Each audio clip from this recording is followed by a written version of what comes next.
We've all been there, right? Driving along, and then thud. That horrible, teeth-rattling jolt of hitting a massive pothole. It's a universal frustration. But what if I told you the real story of why our roads crumble and crack actually starts long before the first car ever touches them? A story that's hidden, deep underground. It's a maddening cycle, isn't it? You know the drill. The crews come out, they slap a patch on the hole, and then a few months later, it's back. Sometimes it's even worse than before. Now, you'd think the problem is the asphalt, the black stuff we see. But the real culprit? It isn't on the surface at all. It's hiding right under our feet. So to really get to the bottom of why a road fails, we can't just look at that top layer. We've got to dig deeper, because the strength of any road, or hey, any skyscraper, any bridge, it all comes down to the quality of its foundation, the ground it's actually built on. Yeah, the secret to a road that lasts forever isn't in the pavement we see, it's in the carefully prepared ground that we don't. And whether that ground succeeds or fails pretty much comes down to one single, critical, and often overlooked process. And this is it, soil compaction. Honestly, the best way to think about it is like making a snowball, right?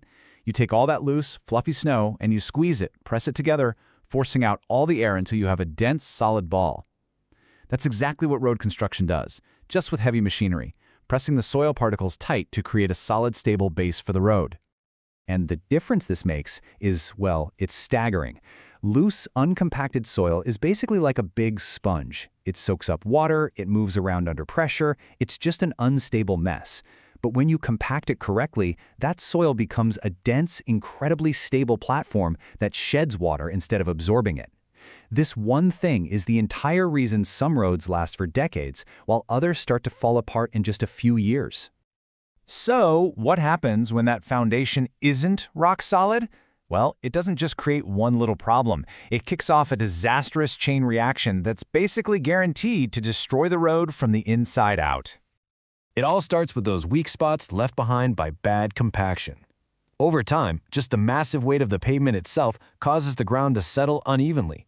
So now the pavement on top doesn't have support, and it starts to flex and bend with every single car that drives over it, which, by the way, is something asphalt was never, ever designed to do. The inevitable result? A crack appears. That tiny initial crack, that's just the beginning. It's a weakness, an open invitation, just waiting to be exploited. And the force that exploits it is something every road has to deal with, every single day. I mean, think about it. Every single car, and especially every heavy truck, acts like a hammer. We're talking thousands of pounds of pressure over and over and over, just pounding down on that one weak spot.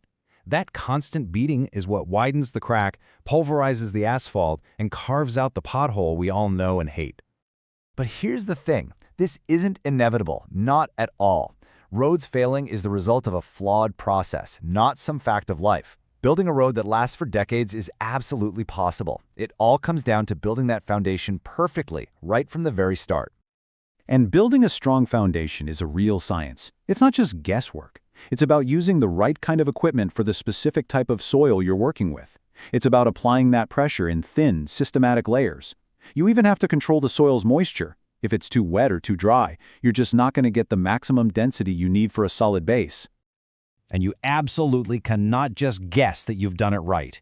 Engineers have to conduct rigorous tests right there on site, using these specialized gauges to measure the exact density of the soil.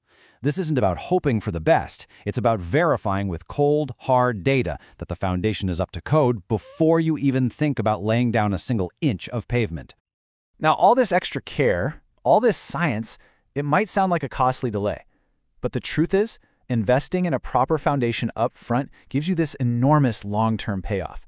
It's not just about a smoother ride, it's about saving huge amounts of money down the line. And the numbers here are really stark. A road on a poor foundation, it might start failing in just a few years, kicking off that endless, expensive cycle of patching and repaving. But a road built on a solid, well-compacted base can easily last for decades. That initial investment in quality completely prevents a long-term drain on taxpayer money. It just makes sense. So, the next time you're driving down a perfectly smooth stretch of highway, remember all the science and hard work that's buried deep beneath your wheels. The true strength of the road isn't in the blacktop you can see, but in that meticulously prepared foundation you can't. Makes you wonder, what other invisible structures are critical to our daily lives?